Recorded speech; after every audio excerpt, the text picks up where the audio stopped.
You might call it a new take on a tried and true Hollywood formula. Jonathan Vigliotti tells us about the romantic comedy Bros. We are just going to be friends, okay? Great, friends. It's the best thing. We love romantic comedies. It was a perfect blend of poetry and meanness. Meanness. Let me tell you something about meanness. Don't misunderstand me. I'm just trying to pay you a compliment. The chance meetings. What's your name, young man? My name's Winston. Winston Shakespeare. And of course, the against all odds happy endings. So what happened after? He climbed up the tower and rescued her. She rescues him right back. Comedian and actor Billy Eichner loves rom-coms, but he has one complaint. They never made one about a gay couple. We weren't in those movies at all. We weren't even the best friend at that point. We just were nowhere to be found. Eichner thinks it's time for a change. Hey! Hey, what's up? I tried to kiss you and you didn't kiss me back is what's up. I'm sorry, I'm shy. With director, co-writer Nicholas Stoller and producer Judd Apatow, no strangers to rom-coms themselves, I made a movie called Bros. Eichner has co-written and stars in what's being billed as the first gay romantic comedy ever released by a major film studio, and also the first to feature an all-LGBTQ principal cast. It's called Bros. I went to the screening with my husband, and halfway through, we had this moment where we looked at each other, recognizing that this was the first time we had seen ourselves represented, two gay men fronting a romantic comedy on the big screen. Yeah, and what's amazing is that our priority when we wrote the movie was to make a hilarious movie. He told me he likes country music and his favorite singer is Garth Brooks. What kind of gay man says his favorite singer is Garth Brooks? That scares me. The movie follows Eichner's character, Bobby, as he stumbles towards a relationship with love interest Aaron, played by Luke McFarlane. Great, whatever, whenever. Cool, whatever, whenever. GIF of Michael Scott dancing. It's good. Office gif? This person isn't gay. You may recognize McFarlane. He's played the leading straight man on a bunch of Hallmark movies. Stop swatting, you're gonna kill it. Why do you think it's taken this long for a movie like this, two gay men in a romantic comedy, finally being on the big screen? Well, the real answer to that is that the world, including Hollywood, has been very homophobic. And it's a complicated topic because in some ways Hollywood has often led the charge when it came to LGBTQ issues and representation. And yet, underneath it all, I think there was always a fear that the quote-unquote mainstream audience wasn't necessarily ready for this type of movie. And I think because of that, a lot of our stories weren't told.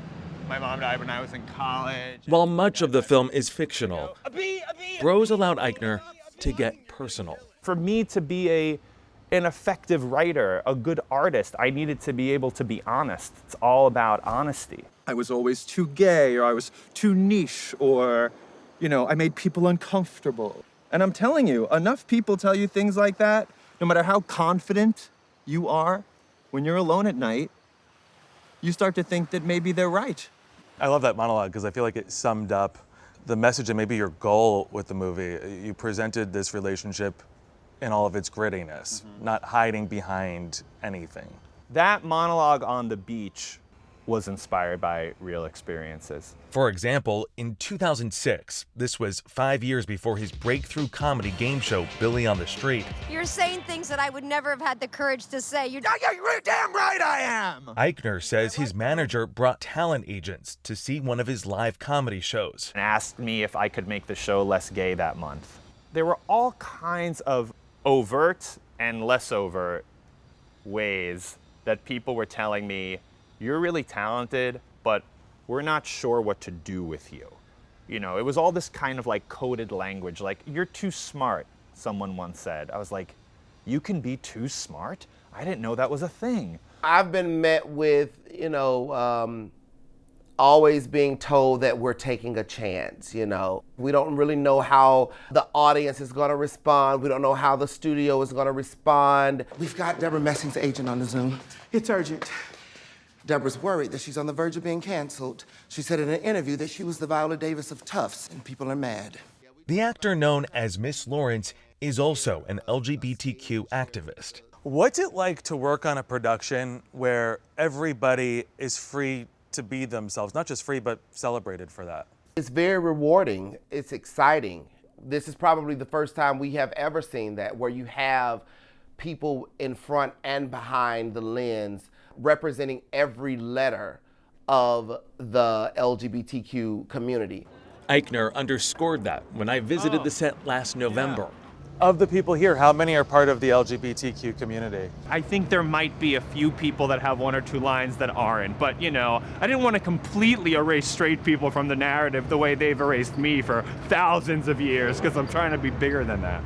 And Billy Eichner points out that Bros, while a comedy, does parody political issues. We need new ideas for what goes in the final wing, and we need them now. Go. What if the final exhibit was a recreation of a queer wedding? I like that. Okay, that I don't have. Here we are now too with the Supreme Court. There is concern that gay marriage could be reversed. What do you say to those who want to take that right away? What do I say to people who want to take the right to get married away? That's fit for television. Right. I would say that they are completely backwards. And Bros is one example of this culturally. But we are never, ever going backwards. We will be living our lives the way we want to live them.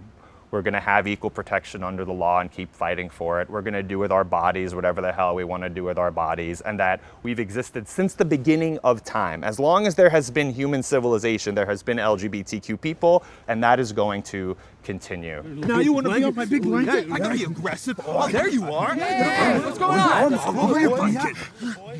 And the latest chapter is now unfolding on the silver screen.